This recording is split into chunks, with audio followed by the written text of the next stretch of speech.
सो hey guys, कैसे हो आप सभी लोग। Welcome back to my channel एजी अनाइमा। तो गाइस, आज मैं एक्सप्लेन करने जा रहा हूँ बुक ऑफ एस्पर के एपिसोड नंबर 369 के पार्ट 2 को, जो कि सच में काफी ज्यादा अमेजिंग होने वाला है। इसलिए पहले ही वीडियो को लाइक, शेयर, कमेंट सब कुछ कर डालिए। और बाकी जिन लोगों ने भी अभी तक इसके पिछले एपिसोड को नहीं देखा है, तो मैंने उस एपिसोड की लिंक इस वीडियो को नीचे डिस्क्रिप्शन में दे दिया, आप लोग जाकर के पहले उस वीडियो को देख लीजिए। बाकी जिन लोगों ने ऑलरेडी देख रखा है, तो उनके लिए शुरू करते हैं हमारा आज का ये वाला एपिसोड। तो अब इस एपिसोड की स्टार्टिंग में गू सेंगटोन और जू फेंग उस केस ड्रैगन सिटी के बैरियर को तोड़ने के लिए निकल जाते हैं। अगला सीन हमें उस बैरियर का दिखाया जाता है कि सामने जू फेंग और गू सेंगटोन दोनों ही अपनी पावर्स को रिलीज करते हुए खड़े होते हैं। और भाई जरा दोनों को एक साथ देखो, क्या खतरनाक सीन लग रहा है। अब इधर बैरियर के बाहर जू फेंग और गू सेंगटोन दोनों को एक साथ खड़ा होता हुआ देख करके बैरियर के अंदर खड़े एल्डर्स को पहले तो साफ साफ पता नहीं चलता कि वो कौन है। उनमें से एक कहता है कि देखो, लगता है कि कोई हमारे ऊपर फिर से अटैक करने के लिए आ रहा है, जबकि दूसरा वाला एल्डर कहता है कि शांत हो जाओ, इससे कोई फर्क नहीं पड़ता है कि यहाँ पे कोई भी आ जाए। हमारे पास 8 ओवरसीयर्स हैं जो कि हमारे इस हेवन लॉक चैन अरे को संभाल रहे हैं। अब यहाँ तक कि यहाँ पे एम्परर भी आ जाए, वो भी हमारे इस अरे को तोड़ नहीं सकता है। अब जब वो एल्डर आंख बंद करके ये सब कह ही रहा होता है, जबकि उसके आगे वाला एल्डर बेहद बुरी तरीके से घबरा जाता है और कहता है, ओ नहीं नहीं नहीं, ये तो जूफेन है। तो अब जब जैसे ही वो पीछे वाला एल्डर भी जूफेन का नाम सुनता है, वो भी डर के मारे घबरा जाता है और अपनी आंखें खोल के सामने की ओर देखता है तो काफी ज्यादा हैरान होता है। उसके सामने एक तरफ इनविंसिबल स्कैम गू सेंगटोन, जबकि दूसरी ओर जूफेन अपनी आईज ऑफ द वॉइड की पावर्स को एक्टिवेट करके खड़ा होता है। तभी अगले पल ही जूफेन डायरेक्टली अपनी divine eyes of the void की सेकेंड स्टेज का यूज करते हुए एक जोरदार पावरफुल गोल्डन कलर की एनर्जी बीम से के अरे फॉर्मेशन के बैरियर के ऊपर अटैक करता है। जबकि उसी पल उसके साथ गू सेंगटोन भी अपना एक special move soaring fist splitting heaven का यूज करते हुए अरे फॉर्मेशन के ऊपर जू फेंग के साथ अटैक करता है। दोनों के ही कंबाइन अटैक बेहद ही ज्यादा पावरफुल होते हैं। तो जैसे ही उस अरे फॉर्मेशन से टकराते हैं तो उनकी अरे फॉर्मेशन अगले ही पल चकनाचूर हो जाती है और वहाँ पे खड़े सभी एल्डर्स भी उस खतरनाक अटैक की वजह से वहीं पे मारे जाते हैं। जबकि जू फेंग और गू सेंगटोन के अटैक की पावर इतनी ज्यादा होती है, वो अटैक्स उस बैरियर को चकनाचूर करते हुए केस ड्रैगन सिटी को आधा तबाह करते हुए ऊपर से गुजर जाते हैं। जबकि ये सब देख एक दूसरा एल्डर जल्दी से पैलेस के अंदर जाता है और सर लैंग को खबर देता है। वो कहता है कि सर लैंग, हमारा डिफेंस पूरी तरीके से नष्ट हो गया है, अब आखिर हम लोगों को क्या करना चाहिए। तो दूसरी ओर सर लैंग को भी दिखाया जाता है, जो कि तीनों हाउस लॉर्ड से डिस्कस करते हुए कहता है,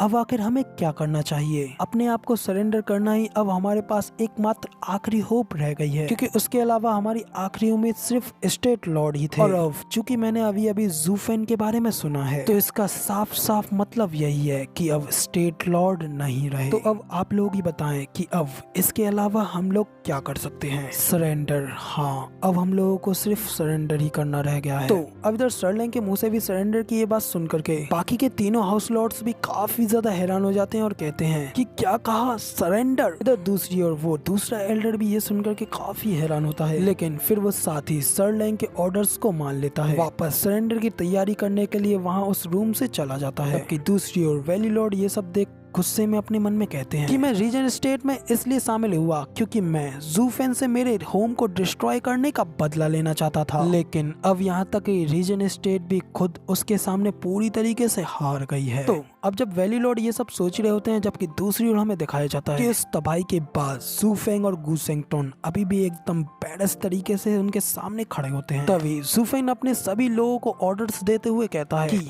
अब ये अरे फॉर्मेशन पूरी तरीके से टूट गई है। तो अब सभी लोग मेरे ऑर्डर्स को ध्यान से सुनो कि रीजन स्टेट को अपने कब्जे में ले लो और लैंग वूचेंग को मेरे पास जिंदा लेकर के आओ। तो अब इधर जूफेंग के इतना कहते ही हमें दिखाया जाता है कि जूफेंग के इतने ऑर्डर्स मिलते ही उसके साथ आए सभी सोल्जर्स बड़ी तेजी से रीजन स्टेट के ऊपर अटैक करने के लिए आगे जा रहे होते हैं। लेकिन तभी जैसे ही वो पैलेस के काफी ज्यादा करीब में पहुंचते हैं, वैसे ही अचानक से उनके पैलेस का गेट खुद ब खुद खुलने लगता है और उसके अंदर से एक हाथ बाहर निकलता है, जिसके के हाथ में एक व्हाइट फ्लैग होता है। और गाइस, जंग में व्हाइट फ्लैग का मतलब होता है अपनी हार मानना। तो वो फ्लैग कोई और नहीं बल्कि सर लैंग खुद अपनी हार मानने के लिए बाहर लाए होते हैं, और उनके साथ बाकी के सभी हाउस लॉर्ड्स और एल्डर्स अपना सर झुका करके उनके पीछे खड़े होते हैं। तभी सर लैंग कहते हैं कि स्टीवर्ट जू, ये आपकी जीत है, आप जीत गए और इस बार मैं हार गया। अब इधर दूसरी ओर सर लैंग की ये बात सुन जू फेंग भी कहता है कि आखिर आखिर तुम्हारी इस टोन का क्या मतलब है? तुम्हारी टोन से बिल्कुल ऐसा लग रहा है कि तुम अगली बार यहाँ मेरी विक्ट्री की जगह पर खड़े होने की उम्मीद कर रहे हो। तो